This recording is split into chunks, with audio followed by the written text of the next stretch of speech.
پوری دنیا میں جا کر کے پھر وہ یہی ہو رہا ہے. اب اس امت کو سینے سے لگانے کی ضرورت ہے. سینے سے لگاؤ گے تو سب کچھ تمہاری جولی میں ڈالنے کے لیے تیار ہے. سب سے پہلا المیہ امت کا یہ ہے. تو نبی کی محنت کا پہلا مرحلہ تبلیغ ہے. تبلیغ ہمارے ہاتھ سے نکل چکا ہے اور امت نے پہلے مرحلے کا نام دوسرے پر رکھا ہوا ہے. مانتا نہیں ہے کہ تبلیغ ہمارے ہاتھ سے نکل گیا. پہلے مرحلے کا نام دوسرے پر رکھ دیا. یہ پہلا المیہ ہے اس امت کے ساتھ. تو نبی نے آ کر کے محنت کی. نبی نے محنت کی. اللہ نے ایک دورانیہ اس کو محنت کا دیا. جب دورانیہ پورا ہو گیا تو محنت کے 2 مرحلے پہلے بتا دیا. پہلے لوگوں کو تیار کرنا، آمادہ کرنا، پھر ان کو سکھانا، سمجھانا، بتانا، چلانا. جب یہ دورانیہ پورا ہوا پھر اللہ کے دربار سے فیصلہ آیا ہے. وہ فیصلہ کیا ہے کہ اللہ نے اپنی قدرت سے، قدرت کاملہ سے نبی اور نبی کا ساتھ دینے والوں کو زمین کا وارث بنا دیا اور باطل کو راستے سے ہٹا دیا. یہ ضابطہ ہے اور یہ ضابطہ قیامت تک چلے گا. ابراہیم علیہ السلام کو سنایا ہے یا نوح علیہ السلام کو سنایا ہے؟ موسیٰ علیہ السلام کو سنایا ہے یا لوط علیہ السلام کو سنایا ہے؟ یہ ضابطہ سمجھایا ہے کہ پہلے نبی کی محنت وجود میں آئے گی، پھر دین وجود میں آئے گا، پھر اللہ دنیا اور آخرت کی کامیابی عطا کرے گا. جب زمین پاک ہو گئی اور زمین کا وارث نبی اور نبی کا ساتھ دینے والے بن گئے، باطل کو راستے سے ہٹا دیا، پھر اللہ نے نبی کو اپنے پاس بلا لیا انعام دینے کے لیے. دنیا تو انعام کی جگہ ہے نہیں. جب نبی کو اپنے پاس بلا لیا تو محنت ٹوٹ گئی. جب محنت ٹوٹ گئی دین میں خلل پڑ گیا. آہستہ آہستہ لوگ دین سے دور ہوتے جا کر کفر میں ڈوب گئے، نافرمانی میں ڈوب گئے. اللہ نے پھر نبی بھیج دیا. یہ ضابطہ ہے اور یہ ضابطہ قیامت تک چلے گا کہ سب سے پہلے نبی کی محنت وجود میں آئے گی، پھر دین وجود میں آئے گا، پھر اللہ سبحانہ و تعالیٰ دنیا و آخرت کامیابی عطا کرے گا. یہ ضابطہ ہے.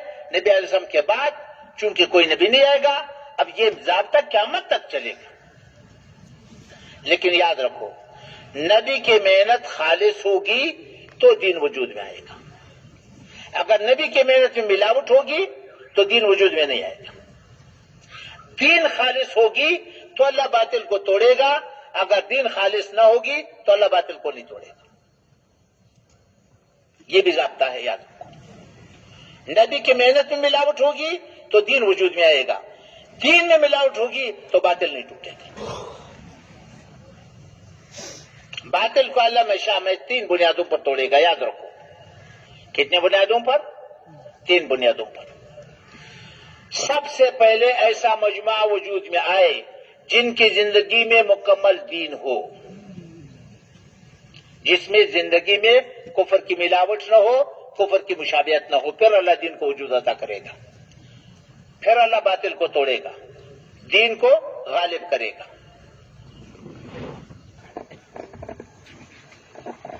اور اللہ سبحانہ و تعالی بہت بڑا رب ہے اور سمجھ ہے، کسی کا محتاج نہیں ہے.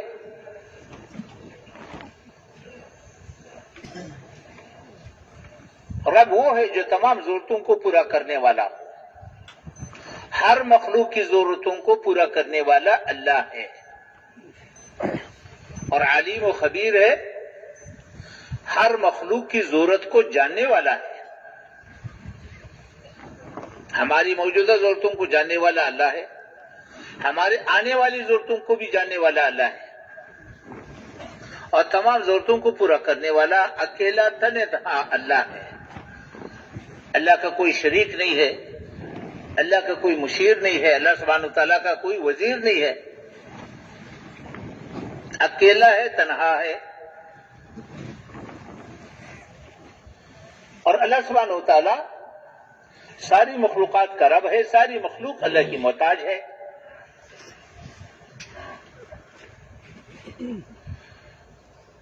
اور اللہ سبحانہ تعالیٰ ہمارا سب سے بڑا ہمدرد، سب سے بڑا خیر خواہ ہے.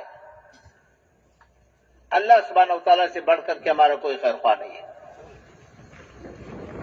ہمارا سب سے بڑا خیر خواہ اللہ ہے.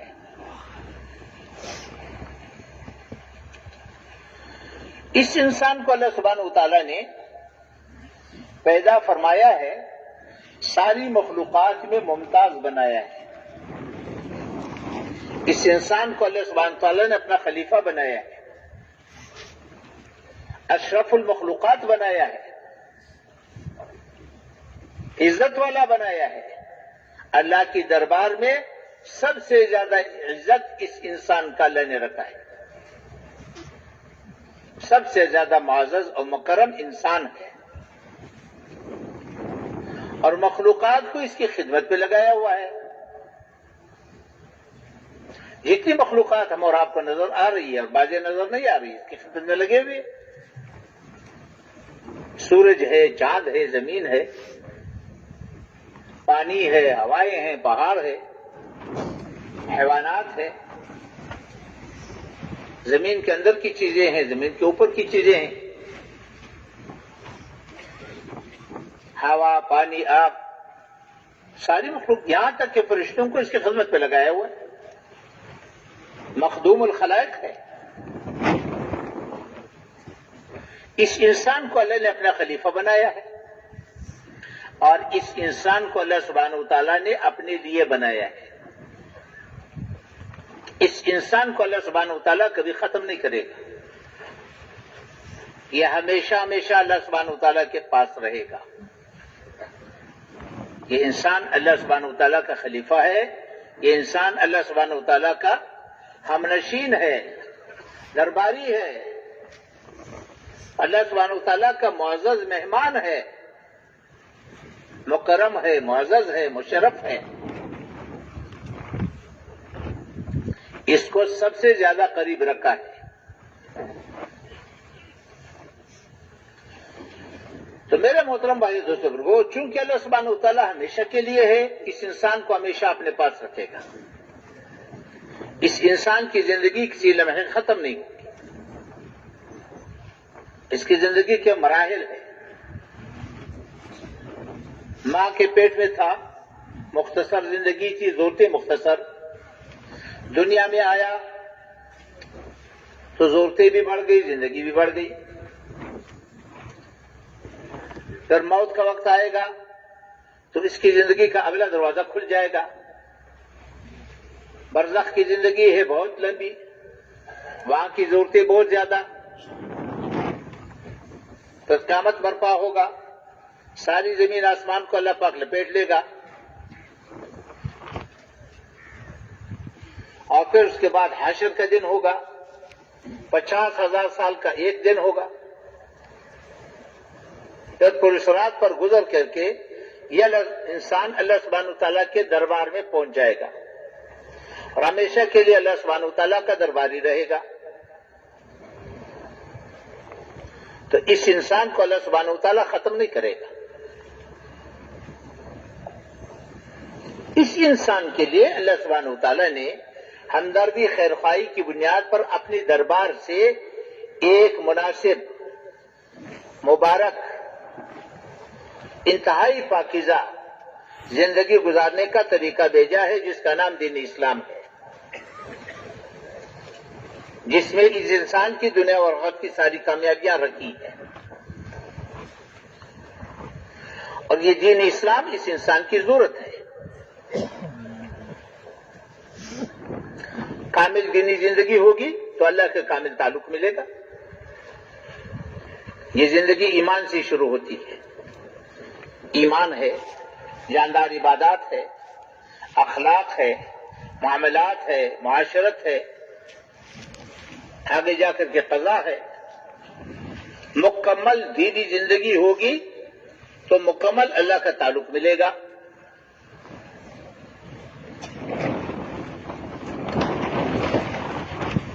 جس پر اللہ سبحانہ وتعالیٰ نے دنیا اور آخرت کی کامیابیاں رکھی ہے۔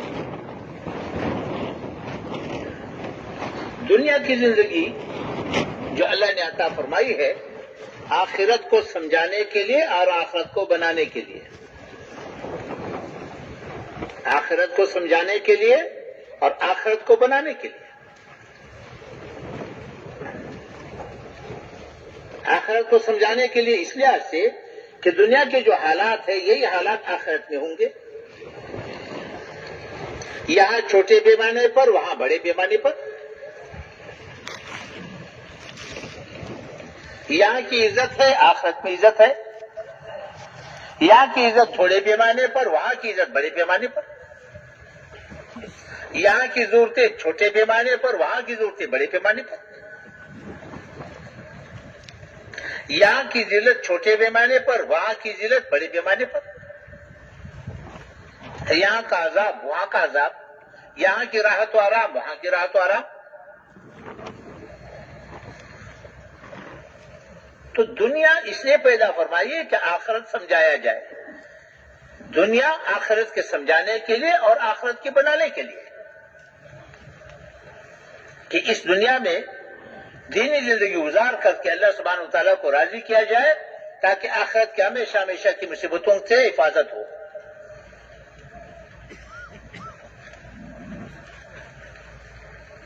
بھئی یہ تصویریں نہ لو، یہ بڑا پاکیزہ ماحول ہے. پاکیزہ ماحول کو گناہوں سے آلودہ نہ کرو.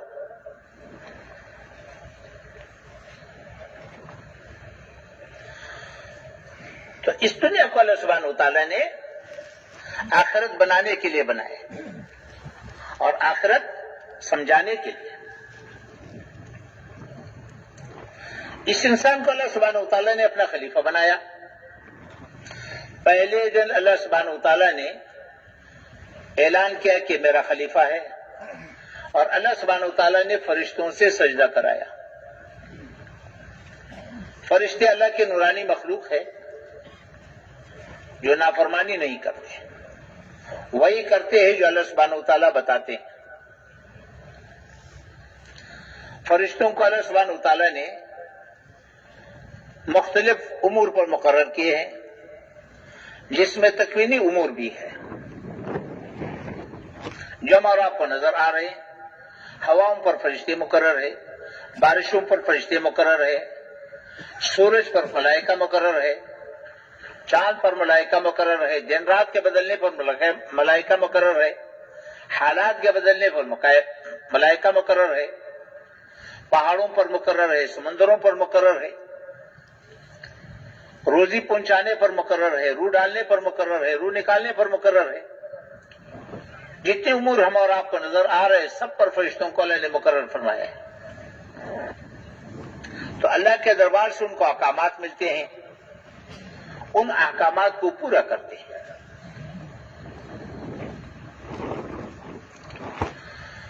تو اس انسان کو اللہ سبحانہ وتعالیٰ نے پیدا فرمایا، تمام ملائکہ سے سجدہ کرایا، اور اس انسان کو اس کا مقام دکھایا. جبرائیل علیہ السلام جیسے فرشتے کو اس کے سامنے جھکا دیا، میکائیل علیہ السلام، اسرافیل علیہ السلام، ملک الموت، جنت کا داروغہ، رضوان، جہنم کا داروغہ مالک، حاملین عرش، کرام الکاتبین، تمام فرشتوں کو اس کے سامنے سجدہ کرایا اور اس انسان کو اس کا مقام دکھایا کہ تو میرا خلیفہ ہے، اور میں نے اپنا سارا غیبی نظام، آمنت باللہ و ملائکتہ، میں نے اپنا پورا غیبی نظام پہلے دن تیری جھولی میں ڈال دیا. اگر تو خلافت کے مقام پر رہے گا اور جو میں نے نعمت عطا فرمائی ہے اس کی نعمت کی قدردانی کرے گا، جو دین میں نے تمہاری دنیا اور آخرت کی کامیابی کے لیے مقرر کیا ہے اس کی پابندی کرے گا، تو میرا خلیفہ ہے، اور میں نے پہلے دن اپنی ساری کے ساری غیبی نظام تیری جھولی میں ڈال دیا. میرا پورا غیبی نظام تیرے ساتھ چلے گا، اور 7 زمین 7 آسمان تمہارا کچھ نہیں بگاڑ سکیں گے. یہ پہلے دن اس انسان کو سمجھا بھی دیا، دکھا بھی دیا کہ تو میرا خلیفہ ہے. اگر تو اس مقام پر رہے گا، اس کی قدردانی کرے گا، تو میں نے سارا پورا غیبی نظام تیری جھولی میں ڈال دیا. جہاں تو جائے گا میرا سارا نظام تیرے ساتھ چلے گا، سارا نظام تیرے ہاں مستقر ہوگا. اور 7 آسمان 7 زمین تمہارا کچھ نہیں بگاڑ سکیں گے.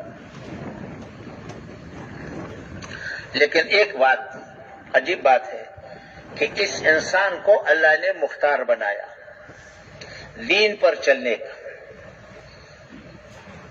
مجبور محض نہیں بنایا، مختار کل بھی نہیں بنایا. انسان مختار کل بھی نہیں ہے، مجبور محض بھی نہیں ہے. دین پر چلنے کا اس کو اختیار دیا. دین پر چلنا چاہتے ہو تو میرا خلیفہ ہے، میں نے غیبی نظام پہلے دن تیری جھولی میں ڈال دیا. دین پر چلنا نہیں چاہتے ہو تیرے گلے میں رسی نہیں ڈالوں گا. صاف اعلان کیا. جو چاہے دین کو اختیار کرے، اسلام کو اختیار کرے، جو چاہے کفر اختیار کرے، تمہارے گلے میں رسی ڈال کر کے نہیں چلاؤں گا. اختیار ہے تمہیں.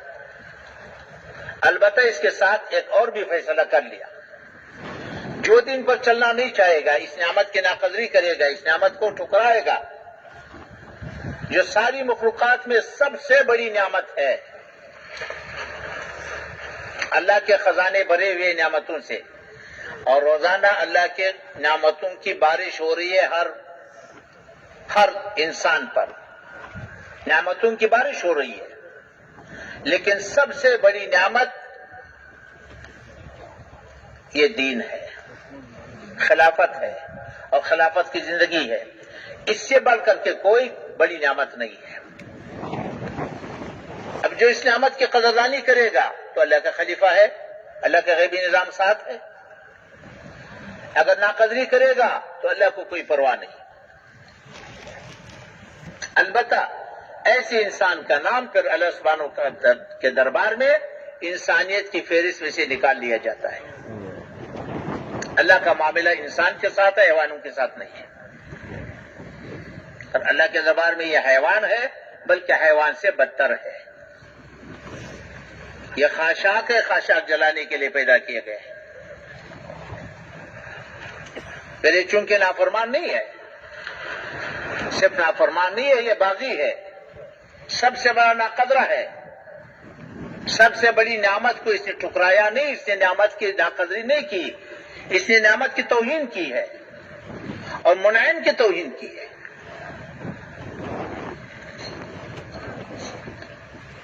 تو باغی کے لیے دنیا کے کسی قانون میں معافی نہیں ہے. یہ اصول ہے، دنیا کے کسی قانون میں باغی کے لیے معافی نہیں ہے. مجرم کے لیے ہو سکتی ہے، نافرمانی ہو گئی، غلطی ہو گئی، اس کے لیے معافی کا دروازہ کھلا ہوا ہے. نافرمانی ہو جاتی ہے کبھی کبھی، حکم عدولی ہو جاتی ہے، لیکن بڑی نعمت کو ٹکرا دینا، بغاوت کرنا، بغاوت پر اتر آنا اور اس پر جم جانا، یہ ایسا جرم ہے کہ جس کے لیے کوئی معافی نہیں ہے. ہمیشہ ہمیشہ پھر جہنم میں جلتا رہے گا اور جہنم کی آگ کو اس سے بھڑکایا جائے گا. یہ پہلے دن اللہ نے فیصلہ سنایا ہوا ہے. اور اللہ سبحانہ وتعالی کے اصول بدلتے نہیں ہیں. یہ ضابطے ہیں، یہ اصول ہے، سنت اللہ ہے، یہ کبھی بدلتے نہیں. البتہ چونکہ اللہ سبحانہ وتعالی سب سے بڑا ہمدرد خیر خواہ ہے، بندے کے لیے اس کے موت تک توبے کا دروازہ کھلا رکھا ہوا ہے. جب توبہ کرے گا اللہ معاف کرے گا.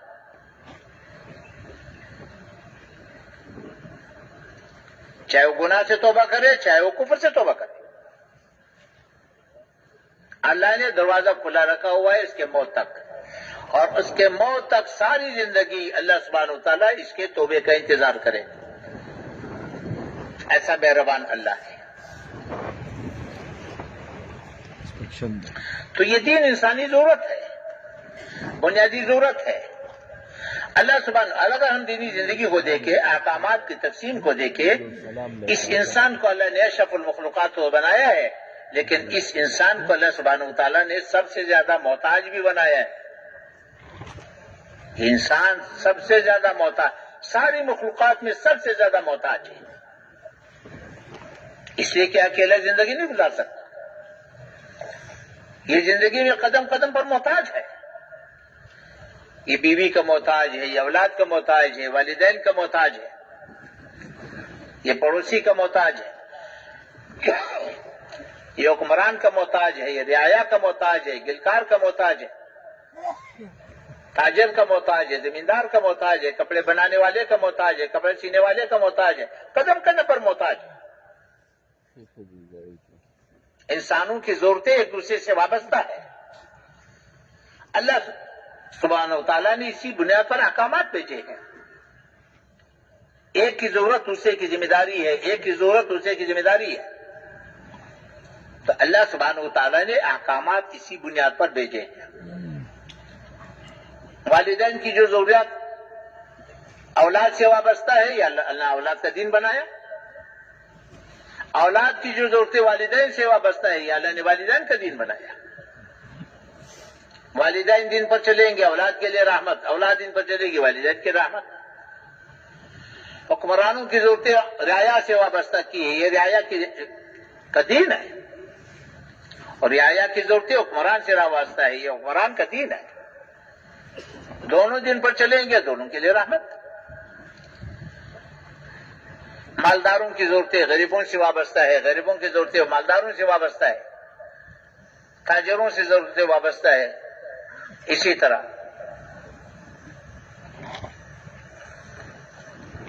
جتنی بھی ہماری ضرورتیں ہیں ایک دوسرے کے ساتھ وابستہ ہیں۔ تو اللہ سبحانہ و تعالیٰ نے احکامات کی تقسیم اسی طرح فرمائی ہے کہ ایک کی ضرورت دوسرے کی ذمہ داری، ایک کی ضرورت دوسرے کی ذمہ داری، اسی کو دین بنائے۔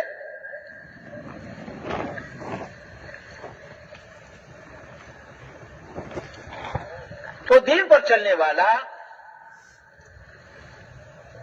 دین پر چلنا انسانی ضرورت ہے، اور دین پر چلنے والا اللہ کو دیکھے گا اور محمد رسول اللہ صلی اللہ علیہ وسلم کو دیکھے گا، آخرت کو دیکھے گا، اور انسانی ہمدردی کی بنیاد پر چلے گا۔ دین ہمدردی کی بنیاد پر دیا گیا ہے، اس لیے دین پر چلنے والے کا کسی سے کوئی گلہ نہیں ہوتا، اس کا کسی سے مطالبہ بھی نہیں ہے۔ دین کی تو بنیاد یہ ہے کہ میرا کام بنانے والا اللہ ہے، لا الہ الا اللہ، میرا کام صرف اور صرف اللہ بنائے گا۔ اللہ میرا الہ ہے، اس لیے کہ مشکل کشا وہی ہے، دنیا اور آخرت کی کامیابیاں دینے والا وہی ہے، دنیا اور آخرت کی ناکامیوں سے بچانے والا وہی ہے، اور وہی قدرت والا ہے، وہی میرا خالق ہے، مالک ہے، رب ہے، میرا ہمدرد ہے، خیرخواہ ہے۔ سارے کام وہی بنائے گا، ساری مخلوقات اس کے قبضے میں ہے، تو میں تو اللہ کو سامنے رکھ کر کے چلوں گا، میں اللہ کو راضی کروں گا، اللہ کو سامنے رکھ کر کے چلوں گا، وہی میرا کام بنائے گا۔ مخلوق سے میرا کوئی مطالبہ نہیں ہے، کوئی ضرورت میری مخلوق سے وابستہ بھی نہیں ہے، یہ بنیاد ہے، اور اصل تو آخرت ہے، میں تو آخرت کا مسافر ہوں۔ تو اس لیے دین پر چلنے والے کا دنیا میں کسی سے کوئی مطالبہ نہیں ہے، اور کسی سے توقع بھی نہیں ہے، کسی سے امید بھی نہیں ہے، اس لیے وہ کسی سے گلہ بھی نہیں کرے گا، مطالبہ بھی نہیں کرے گا، اللہ کو سامنے رکھ کر کے چلے گا، محمد رسول اللہ صلی اللہ علیہ وسلم کو سامنے رکھ کر چلے گا، آخرت کو سامنے رکھ کر چلے گا، یہ دین کی بنیاد ہے۔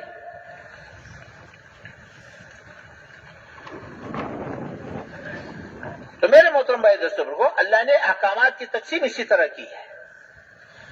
جب یہ دینی زندگی وجود میں آئے گی تو پھر کیا ہوگا؟ اللہ کا غیبی نظام ساتھ ہوگا، اللہ کا غیبی نظام ساتھ چلے گا،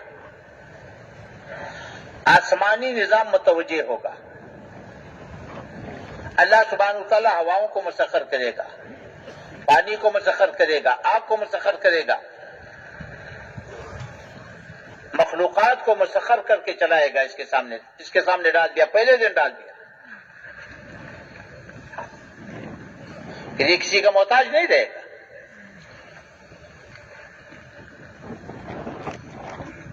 سات زمین سات آسمان اس کا کچھ بگاڑ نہیں سکیں گے، کیونکہ اللہ کا بندہ ہے، اللہ کو سامنے رکھ کر کے چل رہا ہے، آخرت کو سامنے رکھ کر کے چل رہا ہے۔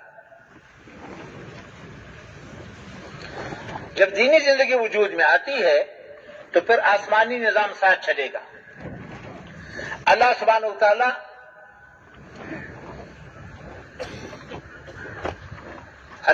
وتعالی رحمتوں کی بارش کرے گا۔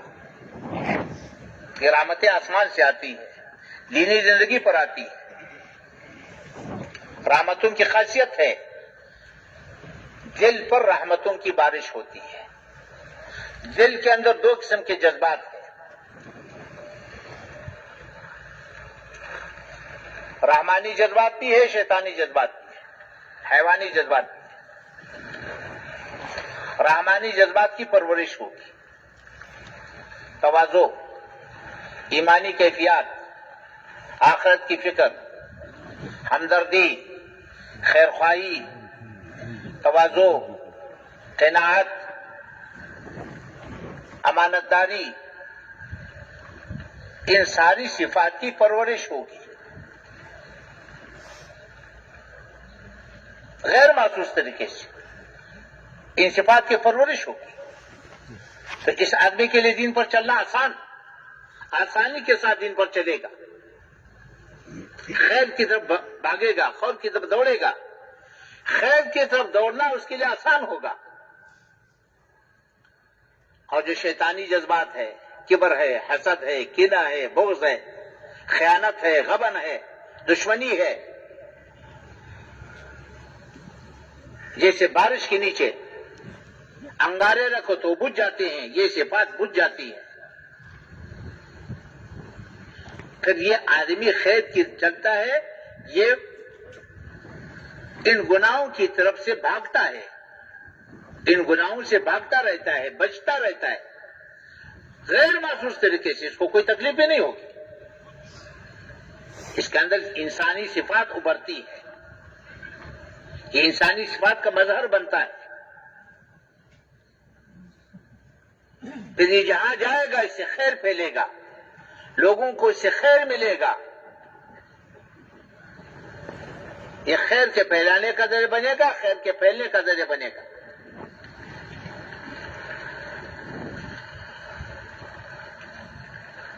اور محبتوں کی بارش ہوگی۔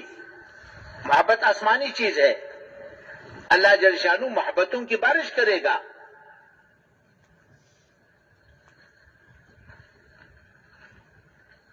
محبتوں کی بارش ہوگی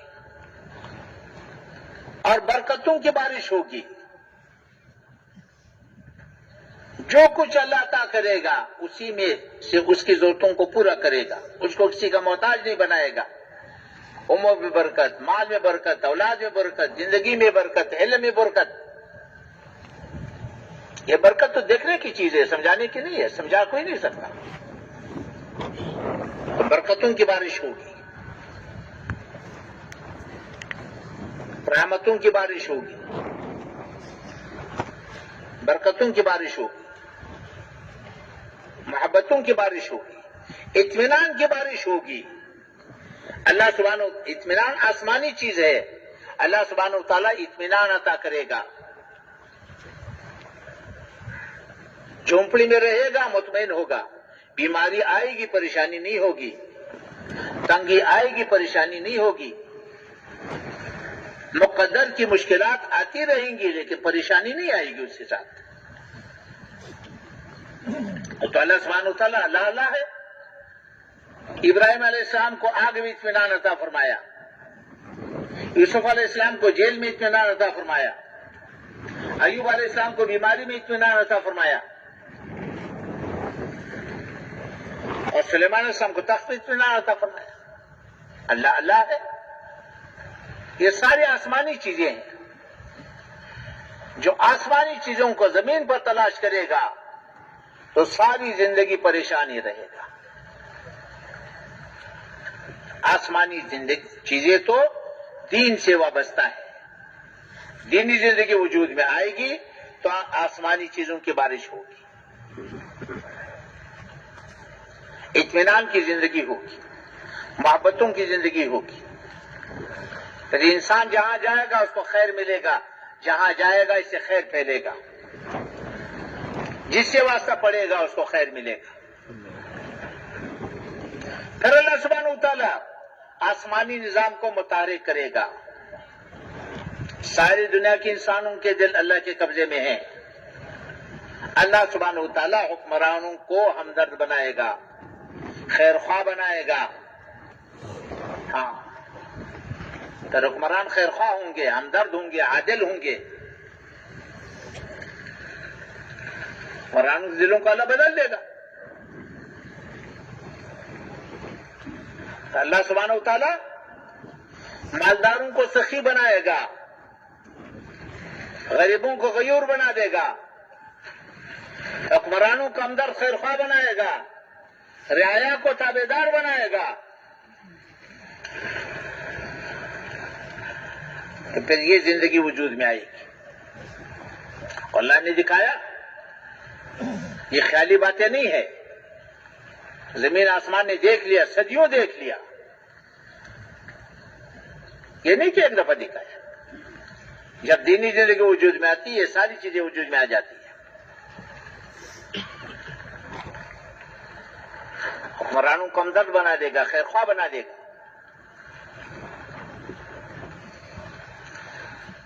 عبد الرحمن بن عوف رضی اللہ تعالیٰ عنہ نے عمر فاروق رضی اللہ عنہ سے کہا کہ امیر المومنین آپ ذرا نرمی فرمائے، آپ کے خوف سے گھروں کے اندر کنواری لڑکیاں گھبراتی ہیں. تو حضرت عمر رضی اللہ عنہ نے فرمایا کہ اللہ کا احسان ہے، اللہ کا شکر ہے کہ اللہ سبحانہ وتعالیٰ نے لوگوں کے دلوں کو میرے روب سے بھر دیا اور میرے دل کو ان کی محبت سے بھر دیا. اگلا جملہ فرمایا کہ عبد الرحمن یاد رکھو، اگر لوگوں کو پتہ چلا کہ میرے دل میں ان کے لیے کتنی محبت ہے، اگر لوگوں کو پتہ چل گیا کہ میرے دل میں ان کے لیے کتنی محبت ہے، میرے بدن کے کپڑوں کا ایک تار بھی میرے وجود پر نہیں چھوڑے گی. اللہ نے میرے دل میں اس کے لیے اتنی محبت ڈالی. ایسے حکمران ہوں گے، ساری رات سارا دن رعایا کے لیے بے چین پھریں گے، ان کے خیر خواہی کے لیے بے چین ہوں گے، ان کی ہمدردی کے لیے بے چین ہوں گے. یہ ایک نہیں تھا، سب کے حالات ایسے تھے. ایک حکمران کو بلایا، جب وہ آیا 1500 کلومیٹر کا سفر پیدل کر کے آیا کہ تمہارے اوپر سواری نہیں تھی؟ کہ نہیں، سواری کوئی نہیں. کہ کیوں؟ کہ میری اپنی تھی نہیں، کسی سے مانگی نہیں. ایک جملہ زبان سے نکلا کہ وہ تو برے لوگ ہیں جنہوں نے اپنے حکمران کو، اپنے امیر کو سواری بھی نہیں دی. فوراً عرض کیا امیر المومنین یہ غیبت ہے، اللہ نے غیبت سے منع کیا ہے. میں صبح اس کو نماز پر چھوڑ کر کے آیا ہوں. اب کیسے کہتے ہیں برے لوگ؟ امیر المومنین کو فرما رہے، کہہ رہے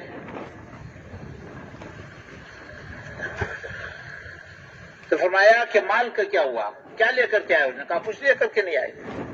یہ میرا ایک نیزہ ہے، میرا توشدان ہے، ایک میرا پہلا ہے، اور کچھ لے کر کے نہیں آئے، پیدل آیا ہوں.